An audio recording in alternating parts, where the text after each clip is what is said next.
வணக்கம். நான் சத்யவர்ஷா. இந்திய அரசியல் அமைப்பு ஆலோசகராக பணியாற்றி வருகின்றேன். அனைத்திந்திய அண்ணா திராவிட முன்னேற்றக் கழகத்தினுடைய தேர்தல் அறிக்கை 131 கைம்பெண்கள் மற்றும் ஆதரவற்ற பெண்கள் ஆகியோர் பிறரின் உதவியை எதிர்பார்க்காமல் அவர்களுக்கான நல வாரியத்தின் வாயிலாக சுயதொழில் செய்ய மானியத்துடன் கூடிய கடன் மற்றும் வேலை வாய்ப்பில் முன்னுரிமை போன்ற சலுகைகள் விரைந்து கிடைப்பதற்கு உறுதி செய்து தரப்படும். கணவனால் கைவிடப்பட்ட பெண்கள் சான்றிதழ் வழங்குவது, குடும்ப தலைவர் மரணமடைந்தால் இழப்பீடு வழங்குவது போன்ற நடவடிக்கைகள் எளிமைப்படுத்தி தரப்படும்.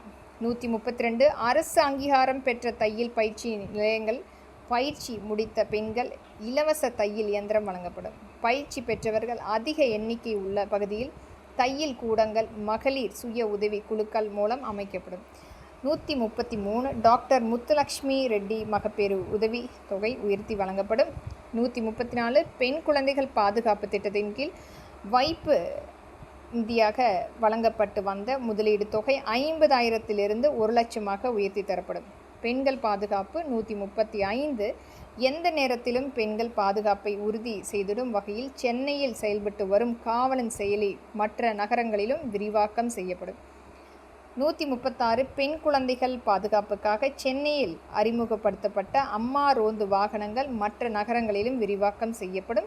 137 தமிழகம் முழுவதும் உள்ள நகரங்களில் சிசிடிவி கண்காணிப்பில் சென்னை முதலிடம் வகிக்கிறது. சட்டம் ஒழுங்கை மேலும் மேம்படுத்தும் விதமாக 2ஆம் கட்ட நகரங்களிலும் உலக தரத்திலான கட்டமைப்பு உருவாக்கப்படும்.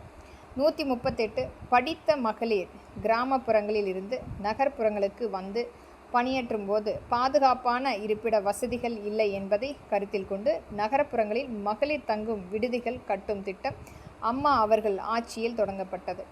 இத்திட்டம் எனது தலைமையிலான அம்மாவின் அரசியலும் தொடரப்பட்டது. இதன் தேவை அதிகம் உள்ளதை கருத்தில் கொண்டு நகர்ப்புறங்களில் வேலை செல்லும் மகளிர் பாதுகாப்புக்காக தங்குவதற்கு வசதியாக மாநகர பகுதிகளில் அதிக அளவில் மகளிர் தங்கும் விடுதிகள் அமைக்கப்படும். 139 தமிழ்நாட்டில் மது விலக்கை அமுல்படுத்தும் நோக்கில் படிப்படியாக மதுபான கடைகளை மூடுவதற்கு நடவடிக்கை எடுக்கப்படும். தொழில் வளம் 140 அம்மா ஆட்சியில் உலக முதலீட்டாளர்கள் மாநாடு 2 ஆண்டுகளுக்கு ஒரு முறை நடத்தப்பட்டதைப் போல தொடர்ந்து 2 ஆண்டுகளுக்கு ஒரு முறை உலக முதலீட்டாளர் மாநாடு நடத்தவும், அவ்வப்போது தமிழ்நாட்டிலேயே முதலீட்டாளர்கள் மாநாடு நடத்தி தொழில் வளம் மேம்படுத்தவும், இதன் மூலம் தமிழ்நாட்டுக்கு $1 trillion பொருளாதாரமாக விரைவில் மாற்றக்கூடிய வழிவகை செய்யப்படும். இதனால் மிகப்பெரிய ஒரு லாபத்துக்குரிய ஒரு தமிழ்நாட்டுக்குரிய வருவாய் ஏற்படுத்தி தரப்படும். நன்றி.